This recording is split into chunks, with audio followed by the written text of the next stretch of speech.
And we are live. Barely all together, but I am alive and live here. This is Super PlayStation Bros. We are a PlayStation First podcast talking everything PlayStation this week, and we are going to let you know, keep you up to date on everything PlayStation if you're a Super PlayStation Bro like Dorgon and myself. We're here to give you all the news co-hosting, bringing all the trophies, is Doragon over here, and I myself am Rudigs. We are going to give a talk about the Infinite Nikki series and how it'll be the next big thing on PS5, as well as the PSSR. What is it now that it's out inside the PlayStation 5 Pro? What's going on there? So let's go over all these reviews that have been coming through. But before that, Dorgon, how you been? What's going on? What have you been up to this week? I have been far better than you by the sounds of things, my friend. You sound very broken, very sore. All I can say is I hope you are in fast recovery with good painkillers, chiropractors, and everything. We need you on song. The Super PlayStation Brothers aren't right with a slightly crook Rudix. We need you on song, my man. But I've been playing a lot of racing games. I've been doing a lot of racing. I've been playing Assetto Corsa Competizione. I've been playing Gran Turismo 7, Formula One 2023, just a bunch of different racing titles. I've also been doing it on some other platforms, all in aid of a video upcoming. I've been playing a few other games as well in the action adventure genre, that sort of thing. Just having a good time with PlayStation. There was a new speedrun on Astrobot, which is brutally difficult this time, but I have managed to get it down under the 40 seconds, which when my first attempt was a minute and 16, I had no idea that I was going to be able to get it that low, so that's really good. I've also been playing a bit more Power World. I've finally caught Palladius and Necrozma. I've only got, not Necrozma, he's actually Pokemon. Uh, whatever. I've only got the final Ah tower ha boss to ha! It go. happens! It finally happened right there, folks! Thank you. You cracked on It the did. Pow World Pokemon differential. It's okay, though. It's One of it's us. because you've got Necrozma and Necromus, one from both franchises. They're very similar names. It's easily done, but I don't call the pals Pokemon like a certain someone I happen to know, which might just be yourself there, sir. So yeah, I've just got one boss to go on that one now. It's been nice taking a step back from it, playing other things, it not sort of taking over my entire life like it did through October. But it's also nice that there was a game that did that to me because that hasn't happened a lot in more recent memories. So that's been my gaming in the past week. It's been quite varied, very focused on the one side of things, but then I've had bits and bobs across the board, really. What about yourself, my man? Between all of these injuries, because you've sliced yourself up, you tried to put your finger into a meal, you've broken your back trying to move house and such. Have you actually got any game time in? Yeah, well, actually, when I couldn't move for a day, I decided to switch on the Pokemon trading card game, and now I'm hooked. I've had such bad luck. The one thing about it, it's all about building a deck of Pokemon cards. You can even battle them against people as well. I won my first battle the other day. But because my wife finished off my perfect deck. So I was like having a bad time. I'm like, Hannah, do the scrolling, do the open up the card thing. And she pulled out a Mewtwo, and I'm like, boom, this finishes my deck, and now I'm ready to go battle. It is a lot of fun, a lot of nostalgia because as a kid, I was from that generation that used to collect these cards. I'm hoping I get a Zapdos. That's my next one. That was my very favorite Pokemon growing up. But it is a lot of fun. I've been doing that. It's easy on the body. But other than that, a little bit of Silent Hill. That game is horrifyingly freaky, and Dorgon makes a good point. Why are you playing a game that's scaring you? Where's the enjoyment? But it is incredibly well done, incredibly immersive. I'm like, oh, there's no photo mode. But the thing is, everything is photo mode. There's no HUD, and the game looks great. So you can literally just take a picture anywhere you want. Other than that, Call of Duty with a group. We've been trying to get the Easter eggs done on zombies. that brings me back to my original days of gaming, and why I got into gaming like so long ago, back on the PS4, all the zombie runs, Xbox 360 back in the day. Oh, right when it first released. Yes, I had an Xbox 360. Don't look at me like that, Dorgon. No, It's no, I peer was looking at pressure. you like that. That was the comment of so long ago on the PS4. Like, age me, why don't you, bro? So long ago is the PS1 or the Mega Drive. So long ago on the PS4, I'm like, geez, am I a cripple already? Just check Well, me into the old man's home. so for me, I have like so long ago is pre Hannah. Like, what is that life is ages ago, and then there's a life with Hannah. So there's a after. That's where life sort of continues on that scale. But definitely, I so, remember so, the days of the gold PlayStation with the gold controller. That's the one I got. And I thought that was flashy. so in Rudig's timeline, we have Rudig's BH and Rudig's AH. So before Yeah, Hannah and after Hannah. exactly. That's my timeline. That's how I measure things. Oh, I love it. That's great. That's actually great. But a lot of fun there for sure. Uh, well, thanks everyone for coming on by. We got SPG, Ray, Phoenix, Geek the Sneak. Hope everyone's doing well as the people watching. We are about to jump into all of the PlayStation news this week. Phoenix says we were born before PlayStation existed, Dorgon. Sad times, practically horse and cart times. Yes, horse There were and things cart to times. tide us over. There was a Mega Drive. There was a Super Nintendo Entertainment System. There was Commodore 64s and all that. There were things to tide us over until the mighty PlayStation entered into the fray and started bringing us the next few generations and fronting them as they went. So fine before PlayStation. It's like time before mobile phones. I was born before them as well. So, like, come on. God, I'm feeling old in this episode, and we're only, what, 10 minutes in? Yeah, Cheers, folks. that was my life growing up. I had the long, big gray cartridges. I put them into the NES. I closed the thing. I played with the square controllers. Load up Zelda, load up Super Mario World 3. Nostalgia. But let's get into PlayStation. Because we've got a lot to talk about, and it's all about Nikki. Now, Infold is creating quite the title here.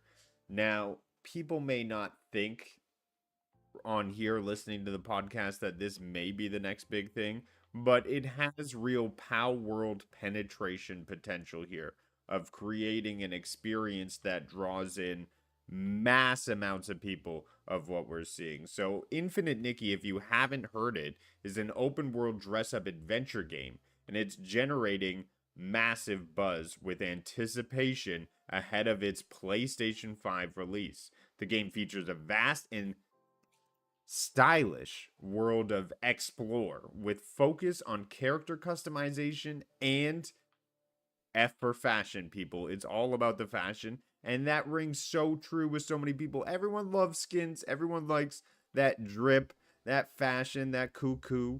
So, with its unique blend of genres, its appealing aesthetics, Infinite Nikki is poised to capture the attention of a massive audience on PlayStation 5. And we will see how big it gets because I believe it was in the, what, I think 30 million um, people were taking interest. The YouTube video itself has a mass amount of views. Um, I don't know why exactly, but this game seems to have struck a chord. Dorgon, do you have any insight into why Nikki is so goddamn popular? Quite easily, actually, I think. When you actually look at the game, when you look at the aesthetics, when you look at the gameplay, you have got a cozy title when you're in the sort of homestead building mode. Loads of people like cozy games. Cozy games cross over even into the non-gamers. So you look at lockdown across the world back in 2020, the game that got most people through, even the non-gamers, was Animal Crossing on. Oh, that was my elbow on the table. Oh, It was Animal Crossing on the Nintendo Switch. And I Infinity hurt Nikki gives. Oh, myself this week, Dorgon, not you. ah, You're not oh, reading why the is it called a script funny right. bone? Yeah, sorry, I read the script wrong there. It said hurt thyself, but it was directed at Rudigs. Oh, good Yeah. lord, it is not a funny bone. Right, whilst I'm feeling ill, let me try and get through this. Uh, it's a cozy game. Cozy games do well. People want something wholesome and feel good. And because it is that wholesome feel good, it crosses over so many different types of player. I've played Animal Crossing and I love a good action adventure and racing game. You've played Animal Crossing and you like the Dark Souls series. Friends I know have played Animal Crossing and they love spooky horror games and everything like that. So Infinity Nikki sort of tapping into that want and need of people to have that cozy world building type game is great. But then they've gone and thrown in things like a Genshin Impact dungeon system. And Genshin Impact is huge. Again, that crosses over different genres because it's free to play, free to access. You can play it on your phone, you can play it on your computer, you can play it on your tablet or your console. And all of the consoles now as well, because it's going to be recently soon. It will be launching on the Xbox side as well. I have actually destroyed my brain hitting my elbow there. Wow. So it just brings a lot of things to the table that players like, that players enjoy. And because of that, they've taken an interest in it. It's got a captivating trailer, lovely music, and everything else that goes with it. And Infinity Nikki has therefore given itself a bit of a fan base before it's even hit the market. Depending how well it reviews, this could have, as you say, Pal World levels, or maybe even Animal Crossing or Genshin Impact levels of market saturation. It could be played by nearly everybody you come across. So they're doing well so far. Everything is coming up roses as long as they don't hit their elbows on tables. The possibilities could almost be infinite. I knew where you were going with that joke before you made it, and It's still crushed. I've said this many times in the past. You don't have kids, you can't pull out the dad jokes. Well, oh, okay. Well, I won't pull out that story after a dad joke. Let's talk about. Well, fine. Everybody, we're getting into a somber story here then. Sorry That's to bring. whiplash. Yeah, that I have currently. Marvel's Spider-Man 2 developer heartbroken by passing of voice actor for Tony Todd. He passes away at age 69. He was the voice actor of Venom in the Marvel Spider-Man's 2. It is unfortunate to see the studio acknowledge Todd's impact on the character and game, praising for his performance and expressing gratitude for his contribution. No information was given on how the studio plans to handle the voice of Venom going forward, but they are prioritizing putting respect and support for the Todd family and the colleagues. So this article just says how Insomniac Game and everyone behind Spider-Man 2 is expressing their condolences, and it's sad to see. Obviously, no one likes to hear about a passing like this. He played many iconic roles, famously Candyman as well. So, yeah, I'm it's tough. It's tough. It's very tough, especially when you consider we recently, can't even remember whether it was this year or last year when we lost Lance Reddick, another incredible actor as one of PlayStation's tentpole franchises. We've then lost Tony Todd, another of incredible actor as one of PlayStation's tentpole franchises, and like it's the one and only horror movie to ever terrify me. And this hit me harder than I anticipated it would. I've always respected the actor's ability. I've always respected how he made me feel whenever he was in a movie, a show, a video game, and to lose such a talent. And at 69, like 69 doesn't feel like any age. That's the same age as my dad. It's no age at all. But yeah, like you say, it's going to impact Spider-Man 3 if we do have Venom.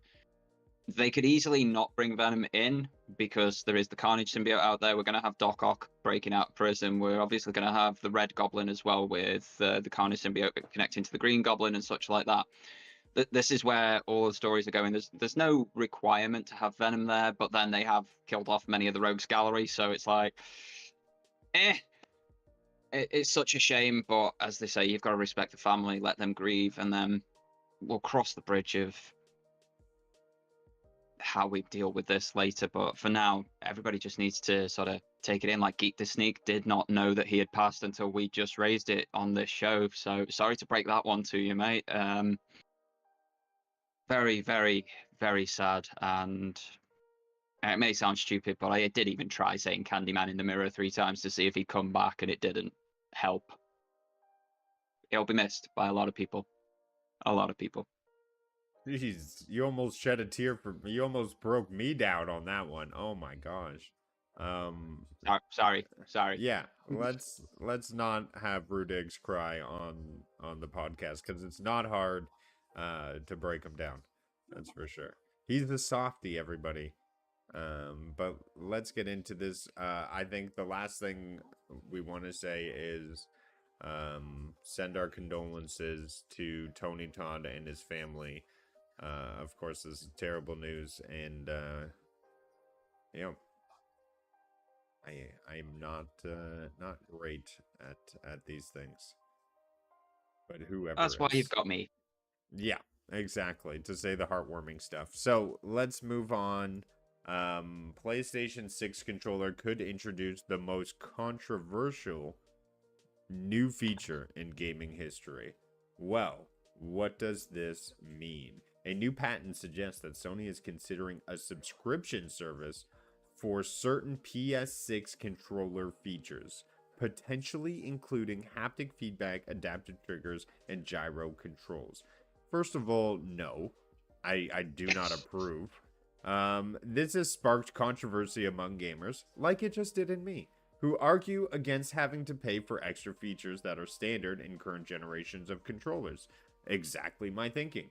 The patent doesn't seem necessarily to confirm this feature will be implemented, but it does indicate that Sony is exploring new ways to monetize its gaming hardware. Listen, sell that ish to the PC gamers who don't have a PlayStation. I hope PlayStation will always inherently give you haptics. What the hell kind of... Oh, wow, that is upsetting if they move to a subscription service for their key functions that I've grown to love. Dorgon, I'm feeding them to the wolves now. Go get them. The problem is, it's not the first time PlayStation have done this, and because they've got away with it in the past, they're probably going to get away with it again, because most gamers will just pay up because they want to have what they used to have for free. And if that means they pay for it now, they pay for it now. It's one of those unfortunate situations of the world that we live in. We've got all of these companies, and it's not just gaming companies, it's companies worldwide doing everything. You're basically at saturation point in every single market right now. So the mobile phone market is at saturation, the viewed media market is at saturation, the read media market is at saturation, whether fictional or factual. So everybody is looking at new ways to try and monetize their content, whether that's throwing more adverts in that hamper your experience, so you're tempted to pay to have those adverts taken away, and they'll do that slowly over time, just increasing them until you get so annoyed that you start paying to get rid of the adverts, or whether it's a case of just bite the bullet and go whole hog, and people will have to like it or lump it, sort of thing. As I stated, though, PlayStation have done this before. In the PlayStation 3 era, we had free online multiplayer. We had that over Xbox all the way through that generation. So they were like, oh, but Xbox Live is so much better. It's like, yeah, but you have to pay 40 quid a year to get it. We don't have to pay a damn thing, and we can still play the same games as you. If we have to wait a little bit longer, or now and then it's not working as well, I'm happy because I'm not paying for it. Along came the PlayStation 4, and suddenly if you want to play online, you've got to pay for PlayStation Plus. You have to have that subscription to be able to play online, and everybody did it. Everybody did it. Everybody got a Plus subscription, they got a Plus account, and they played online, and they continued to do it because that's what they wanted to do. The importance of actually playing their game mattered more than the money in their pocket. because they've got away with that now, they are going to look at opportunities on how to monetize the next generation because the games aren't doing it. The games are costing $3, $4, $500 million to make, and they're not making that back on the games anymore. Like you sell 10 million games at 500 million to make, you're not even breaking even at that point.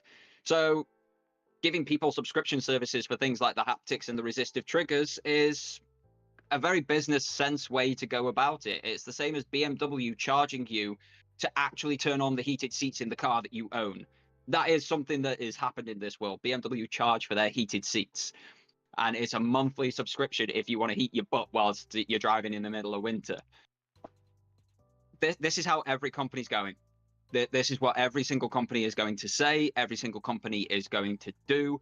They are going to look at more and more ways to monetize you, the consumer. And if that means taking stuff away from you that you got inclusively previously and charging you more for it, they'll do it. And they'll get away with it because everybody will just pay for it. So you either have to be able to live without it or kick up such a fuss that everybody doesn't do it and they retract.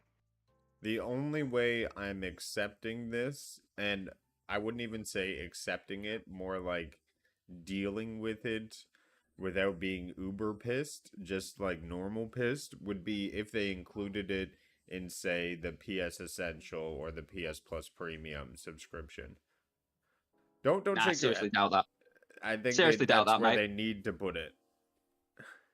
There are more countries in the world that have dual senses than have PlayStation Plus as an option. So if they offer this as part of those subscription services, even by increasing the price of those subscription services, there's still most of the world that wouldn't pay for them because they don't have access to PlayStation Plus. So the only way this is going to go through is if they just put it as a subscription service to use those services on your console. There's no guarantee this is going to happen.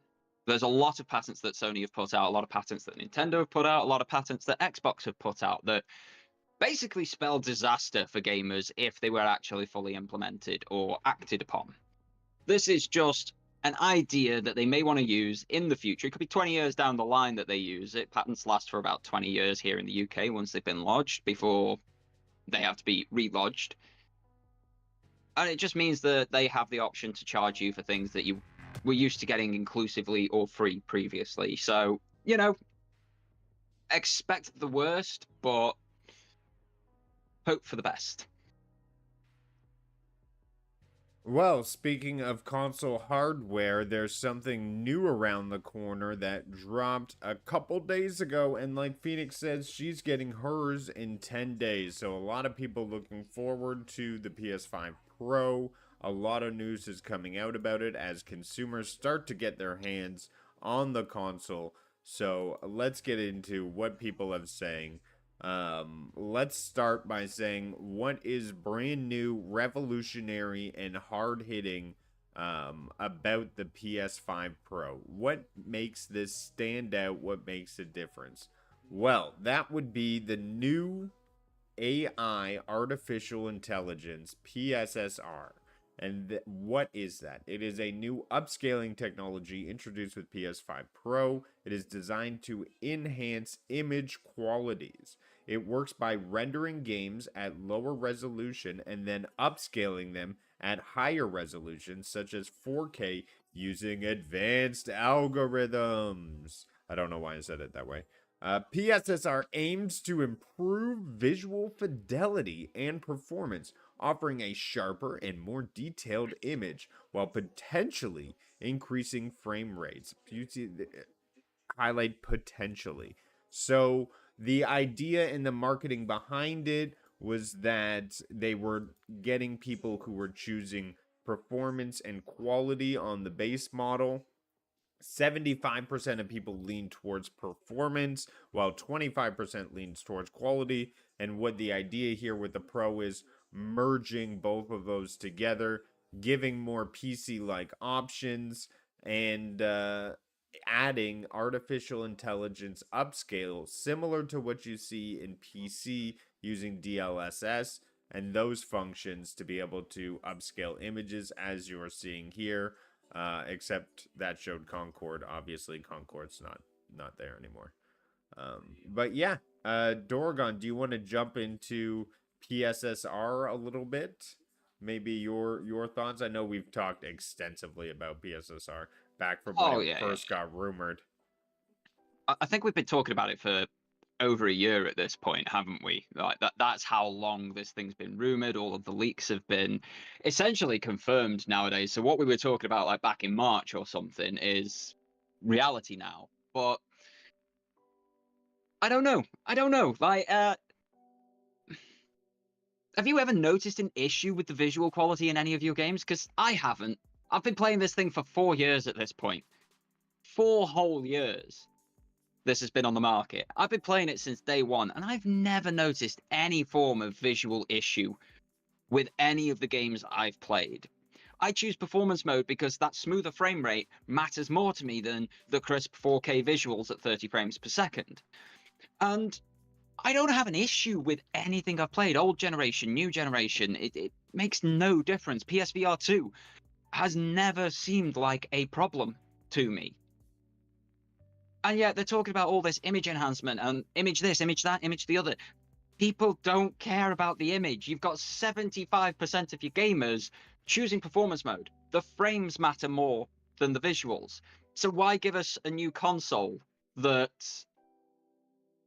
only focuses on the visuals and not the frame rates? It baffles me, absolutely baffles me. There's obviously an overhead of power here, and it is doing some amazing things. I'm going to spoil a few of the topics that you've got coming up here, but like Gran Turismo 7 runs at 4K 120 frames per second on the PlayStation 5 Pro without the PS5 Pro patch. So just in its basic form, in the form that it is on the PS5 now, where I get basically nearly 4K, I think it's 1800p and 120 frames per second, you get a full 4K and 120 frames per second. That's how well optimized that game is. That's brilliant. But it does great things in older generation titles, bringing them up. So everybody moaning and wanting that Bloodborne remastered, you've got it. It just costs you 700 quid. You just got to go buy a brand new console to get it. But you do get your Bloodborne remastered with it. It seems to be a pretty decent uplift in the graphical fidelity. But at the same time, it's like my television does exactly the same thing. It's still a Sony chip inside my television because it's a Sony TV. It's got upscaling technology in there. So if there is a video image coming into it that is lower than 4K, it will use artificial intelligence upscaling to upscale that image to 4K. So to my eyes, even though the output image might be 1080p, my eyes are seeing 4K because I've got that 4K 60 smart television that does the AI upscaling input anyway. Miss Phoenix in chat is saying she's got an LG series television. It does exactly the same thing. The chipset in that upscales every image that comes in below 4K up to 4K. And because hers is a HDMI 2.1 TV, unlike mine, she can get those 120 frames out of it as well. I think it's only really going to be of use to people maybe like yourself who don't have a television like that, who don't have a screen that does that artificial upscaling already, or can't do the 4K, can't do the 120 hertz, to give you some overhead, some boosts, some bonuses. And it's doing what it says on the tin. It's giving you that sort of 30 to 40% uplift in nearly every single game, but it seems kind of pointless to have it when everybody's got ways of doing it already that they're already plugged into. I'm sorry to say you are a minority where you are not plugging it into a television that can do all of these fancy things that I'm speaking about. And so it does on a lot of occasions just seem a little bit pointless to me. I think the only place I would notice any positive uplift would be in VR. But I can't spend 700 quid just to hope that VR runs better on it. Right. I'm surprised they don't showcase any VR titles in these breakdowns. But let's go over what, like you said, some of these individual games are doing here. You mentioned Gran Turismo 6, clocking in pre-patch at a 7. 4K one Gran Turismo 7, correct? Thank you. 4K Don't undersell it, 120. man. And so pretty cool. And uncapped VR mode now is just flat of 120. Previously was 80 to 90. So you definitely see increases as people are turning on these games and trying. We see No Man's Sky developer says he spent around 4 to 5 months of my time over the last year, as this is a small company at Hello Games. I believe they broke into a small team, I believe of 4 or 5 people they talk about in the article, and they worked on the enhanced version throughout the year, and they were able to accomplish an even 8K output of the game at 30 FPS. So, yes, 8K is achieved. I know they Pointless. took off the sticker. I know people say it's pointless. They took it off, but it's pretty cool. They were able to do it, and it's small team too, 4 or 5 people. Name me one person who isn't mega rich who has an 8K television. But have you seen the price of those 8K. things? I have not. I have no idea what an 8K television would be like. So an 8K television, to actually get any use out of an 8K television, it needs to be 90 inches or above. So it's an absolute monster. Bear in mind that UK houses, European houses, anything that isn't an American house, essentially, pretty much can't fit a 90-inch television into it.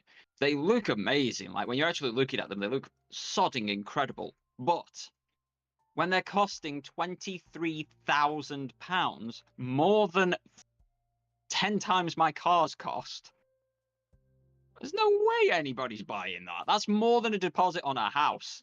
More than a deposit on an apartment. Like, you could buy so many better things for that money. You have to be a rich nut job to have an 8K television. So then putting that time and effort into No Man's Sky to make it run at 8K is completely pointless. Or it is so privileged, it is just screw the rest of society sort of thing. Like, absolutely pointless. Here's a an 8K TV for $5,000. So still very expensive, I would argue. Um, but it's out there. It's Wow, possible. you guys get better prices. Yeah, this is Canadian dollar as well. As Phoenix is saying, you'd fit her house inside the box for an 8K TV. This is a 65 inch as well. That's completely pointless. You won't notice any difference between 4K and 8K at 65 inches. Oh, you can You get it at literally won't 85. notice the physical difference. Well, there it is. 8K is possible, and No Man's Sky developer of 4 to 5 people were able to pull it off. I thought that was pretty cool to see. And now we see another game, Dragon's Dogma. So this would be more of a disconnected, Capcom doesn't necessarily work hand in hand with PlayStation, where Hello Games is probably more connected with them. However, reading through this article, we see that performance issues are still existing in the title, even in investing in an upgraded console. The game struggles to maintain a consistent frame rate, particularly in demanding scenes with numerous enemies. This raises concerns about how optimized other games and even third party games will be for the title. And it says when PSSR is even activated, it wasn't able to see what grass was, and a lot of the background and stuff came out blurry. So the PSSR is still learning on some games. So these are some of the downfalls. We see kind of ups and downs, and I think the less connected you are to PlayStation, maybe the less motivated they are to support this console and just do the bare minimum. I don't think it's even if you're connected to PlayStation. Like, they're doing the bare bloody minimum anyway. That game launched unable to hold a steady 30 frames per second on PlayStation 5. That's just poor design and optimization. Absolutely shocking. And the problem is you're going to see it across the board. There's so many companies now using Unreal Engine 5, which is a terribly unstable and resource heavy engine. It's made so poorly, so badly as an engine. And yet everybody's using it because it's the one thing that everybody across the industry does know, which on that side makes a lot of sense. But you're just going to get games still launching at 30 frames per second because they can look so photorealistic and so good. Like, your consumers don't care about photorealism. They don't give a bloody damn. I went back and played Assassin's Creed 4 Black Flag recently on the PlayStation. So this is a completely unadjusted version. It's running 1080p, 30 frames per second in 2014 spec. So it looks great. It actually looks absolutely fantastic. It plays fantastically. You don't need anything more than that. These companies aiming for stuff that the consumer doesn't care about. Like, this console has been made because the companies want to make photorealistic games.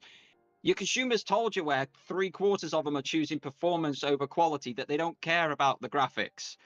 Focus on what your consumers want, or you're not going to get the sales, or you're going to get the bad reviews, or you're going to launch a buggy, horrible mess like Cyberpunk 2077 or Assassin's Creed Unity or any of the other myriad catastrophes in recent times. Just optimize your game properly. Spend the time and effort where it's actually needed. The more I hear, like, I'm still on the fence personally about a PlayStation 5 Pro. Half of me really wants it because that uplift and being at the bleeding edge of home entertainment technology is something that I like, and it's in that sort of affordable, quickly savable ballpark. But then there's all of the nickel and diming added extras because I have a physical collection of games. And then there's all of these reports coming out that, well, actually, it doesn't make any difference in the games that you like or want to play or were problematic in the previous iteration. It's like, if I'm not going to get that reward, why would I spend that money to get a non-reward? It's like, come on, guys. Like, Yeah, nothing's convincing me one way or the other.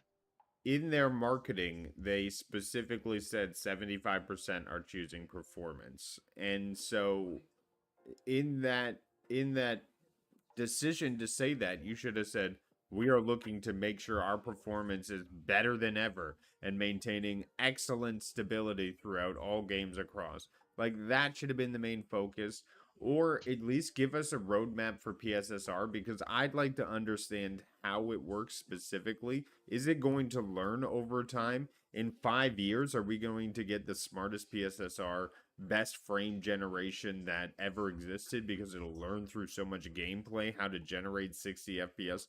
I personally don't know enough about it, and I'd like to hear more. I wish they would speak more about it. So I think there's a lot of mystery, and being a day one adopter to brand new technology as it's taking baby steps to learn, like we're seeing in Dragon's Dogma, may be a risky move because it's not able to know what grass is right now. And at that stage, you become a beta tester almost. And it's like, pay Very me for much the so. PlayStation Yeah, to teach I'll that pay you thing. to be a beta tester. Yeah. Yeah. The thing with the PSSR, you've got to remember it's an AMD RDNA2 chip that's inside the PlayStation 5. It's exactly the same that's inside the Xbox. So what that means is you're getting a version of FSR. And FSR, as everybody knows, is fan bloody tastic, but it's not quite as good as DLSS. But it will improve, as will DLSS. But the PSSR, because it's then got to go through the Sony build, it's got to be worked on by AMD to then come down to Sony, for Sony to then tweak and give some PlayStation specific pizzazzle to. That's a technical terminology if you weren't aware. And then they ship it out to the PlayStation 5 console. So it's going to be via updates. It's never going to be just learning on the system itself. Your system is not powerful enough for such a thing to just learn there and feed it back and then automatic updates. That the network capabilities that would be required for such a thing just astronomically huge. So it's going to be updates from AMD and PlayStation, and it's going to be slow and it's going to be clunky on occasion. Sometimes they'll push an update that will actually make it worse than it was previously. All the AI is doing is looking at the image on screen and noticing what it is. So the one that it can't recognize it's grass on Dragon's Dogma means it's not filling in the information for grass on grass. But if it noticed it was grass, it would take little bits of grass and put it in the gaps of the grass to make it look like a sharper image. That's essentially what it's trying to do. And it's going to come down to what AMD and PlayStation can do. FSR, AMD's actual own in-house upscaling frame generation software, is incredible. Look what it does on things like the Asus ROG Ally and the Ally X. It can take them from like 30 frames per second machines up to 90 frames per second machines. So there's a lot of headroom here. There's a lot of capabilities that are possible in the future, but it's down to AMD and PlayStation to update it to make it better so it can recognize things and then use the horsepower to push the frames rather than the graphics.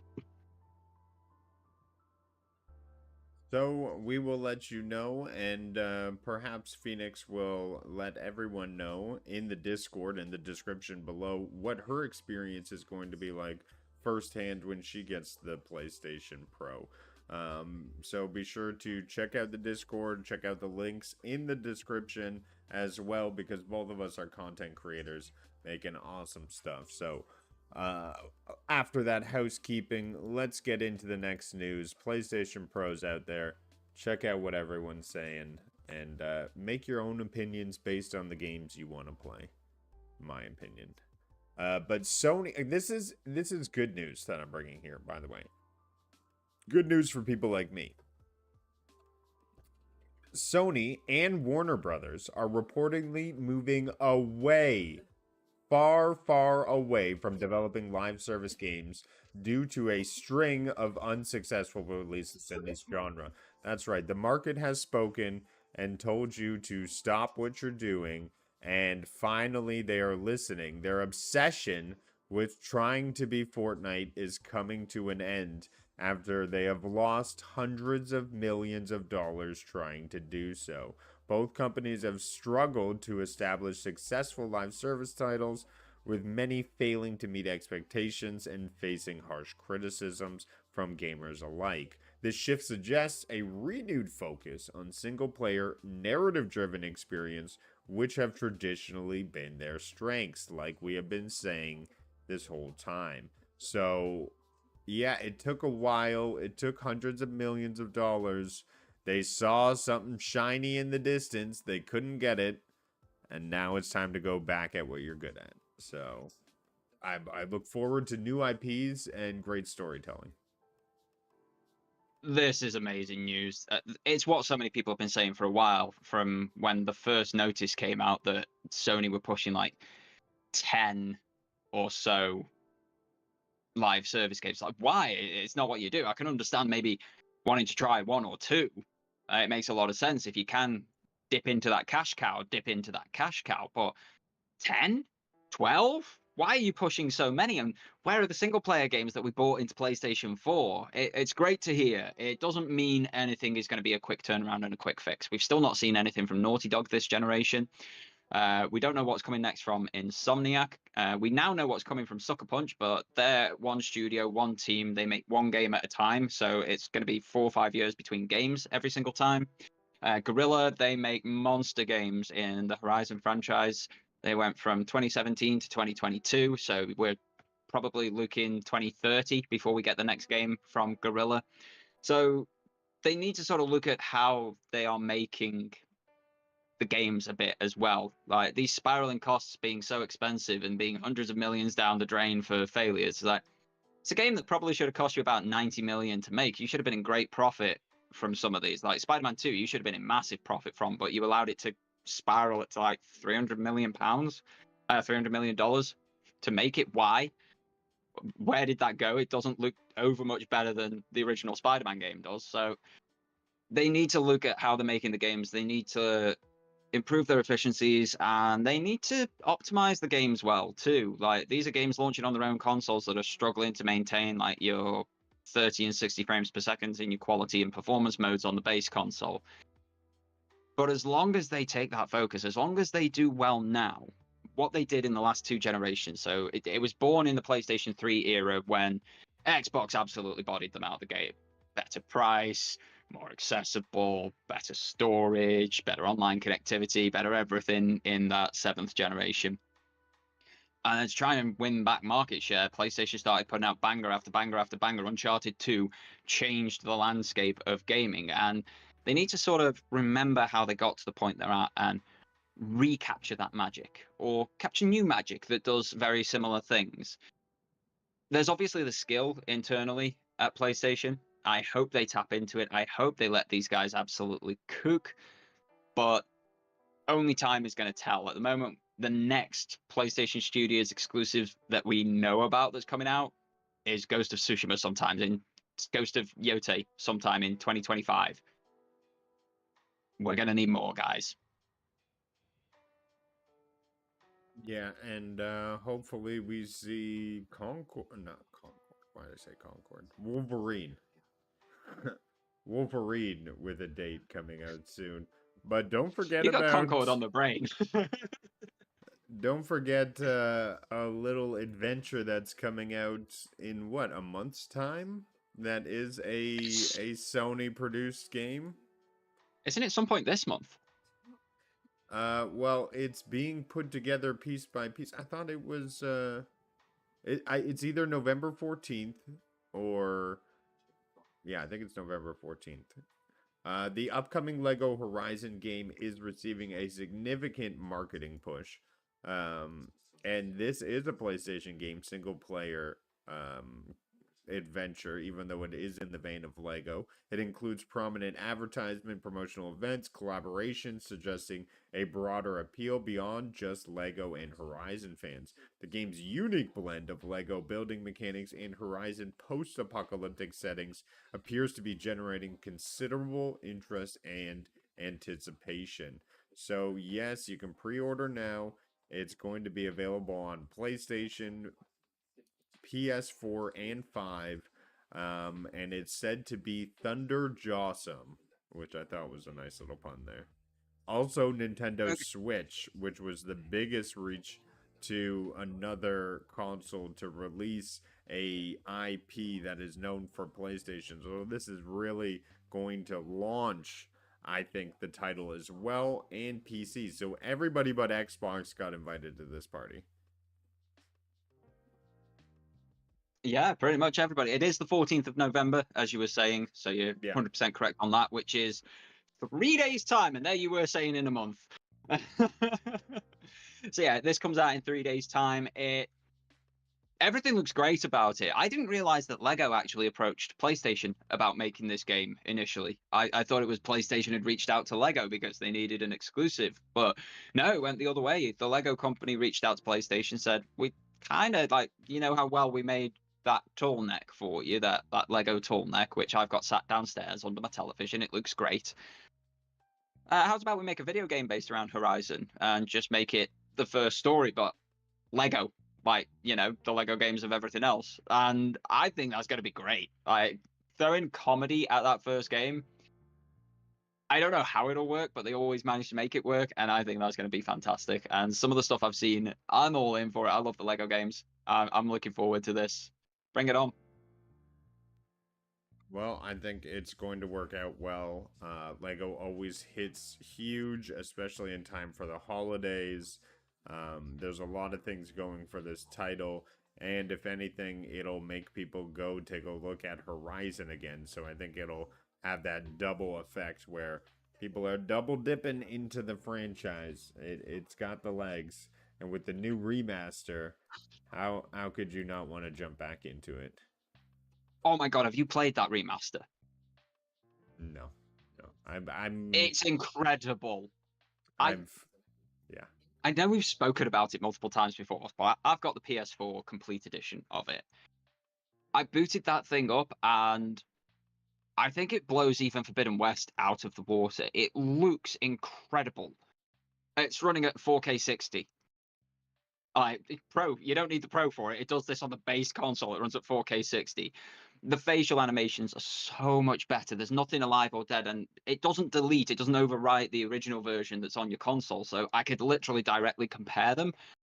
I can't go back. The original looks like plasticine models in comparison to live action characters. It's such a big upgrade, so much bigger than I thought it was going to be. And for 10 quid just to upgrade it, brilliant. I love that they're not just charging full price for you to come back in and buy it all again. But Wibble played it on PC as well, and he was like, oh, well, this is better. Well, that's It's nice a to really hear. good upgrade.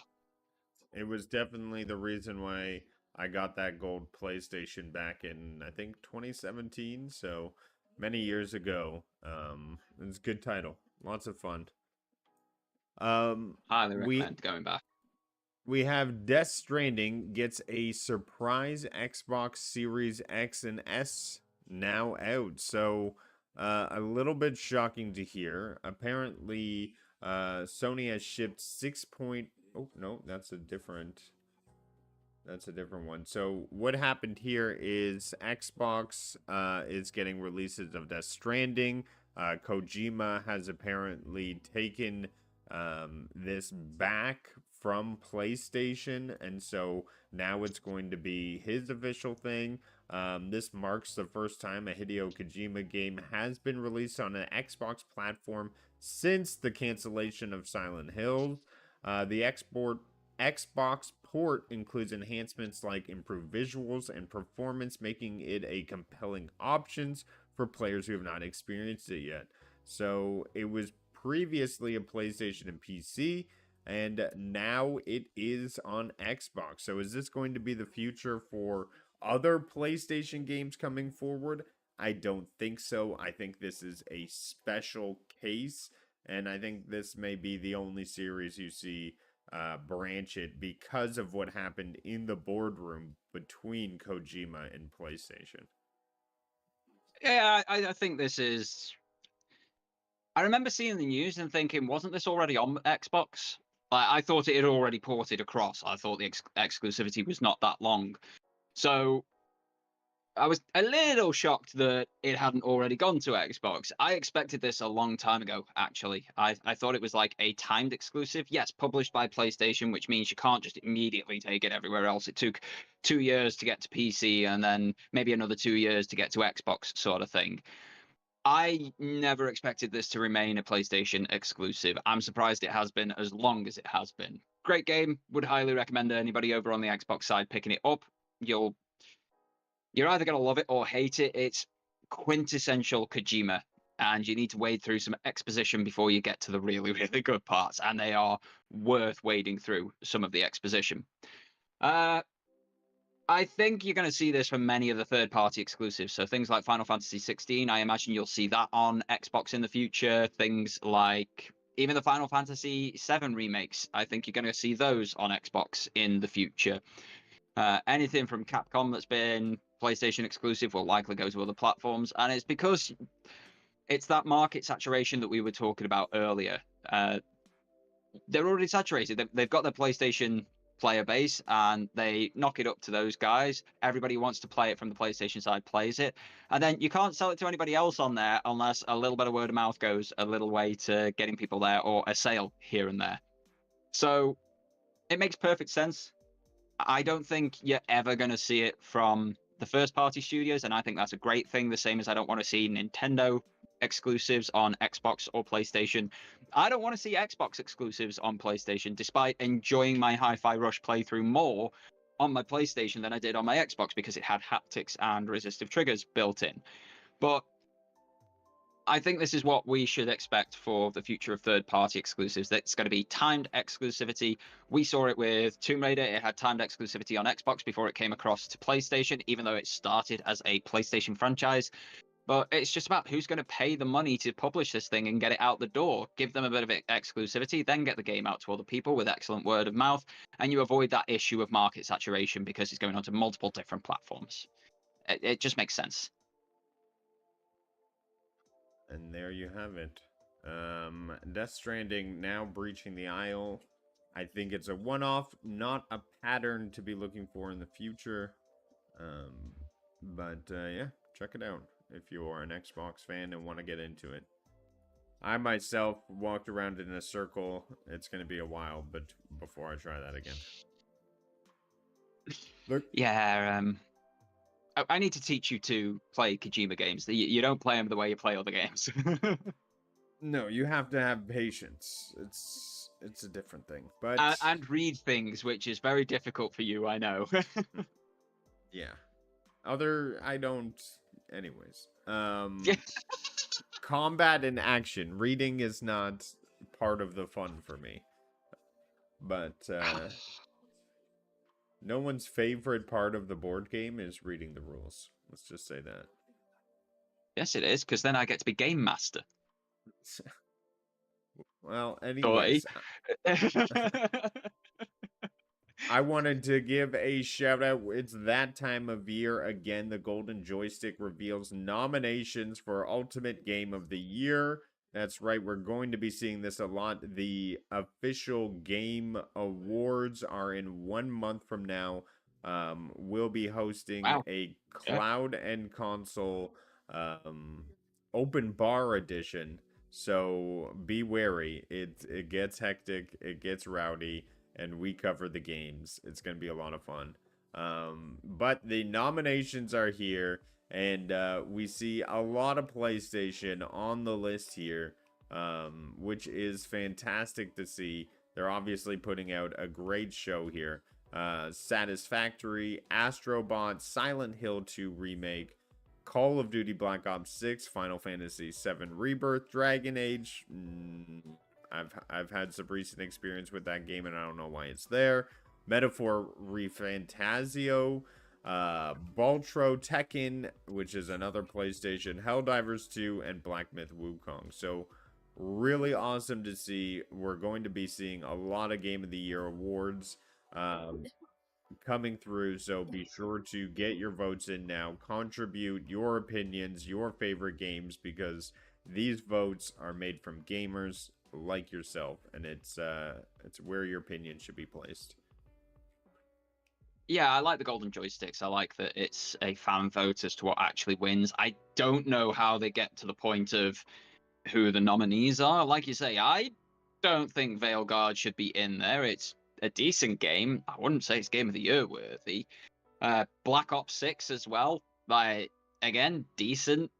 Definitely not Game of the Year worthy. There is nothing groundbreaking about that title at all.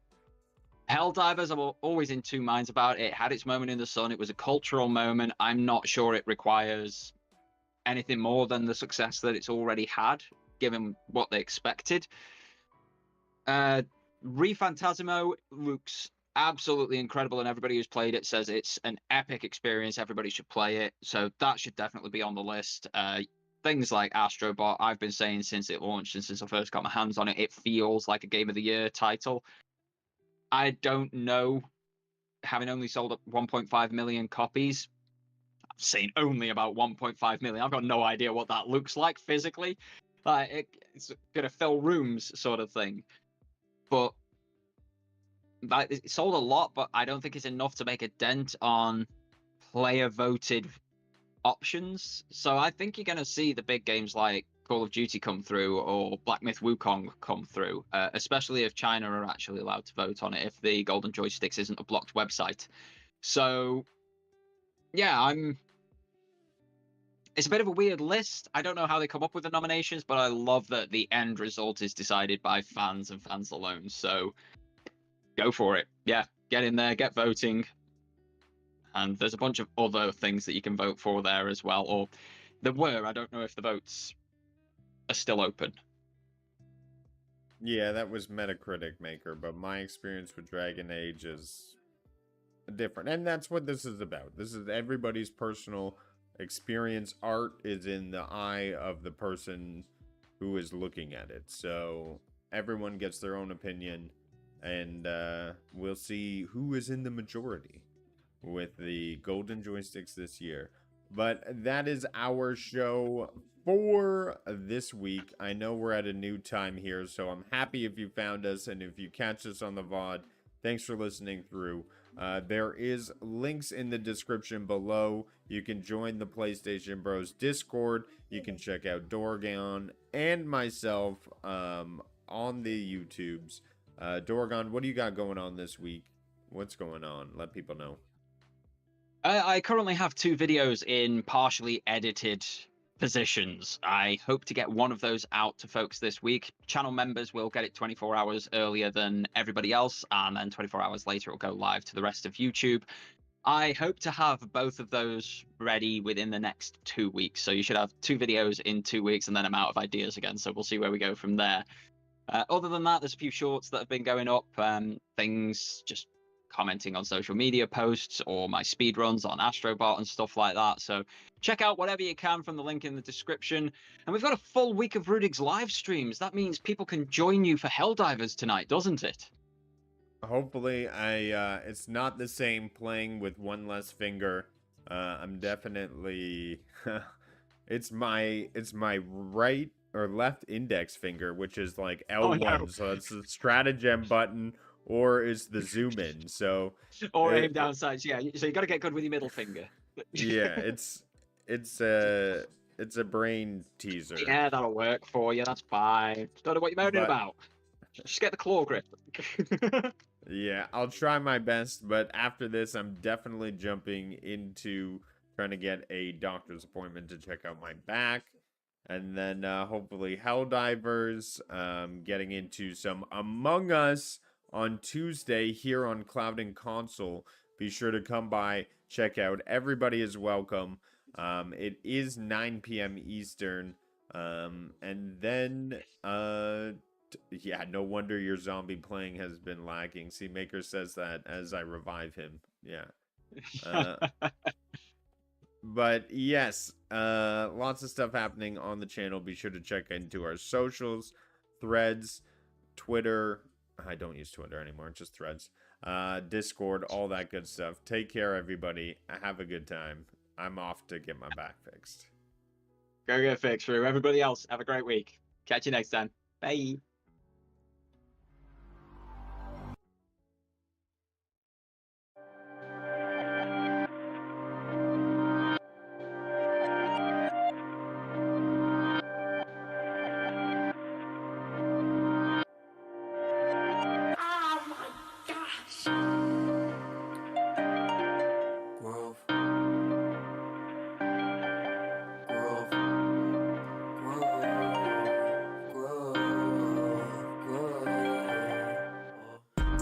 Try to believe in me.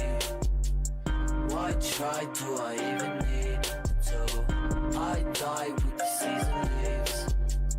I glide with the season breeze. True, my mind so easily spooked. I ride just to be the me. Oh, finds hype super decently smooth. Nice type, but as sick as me.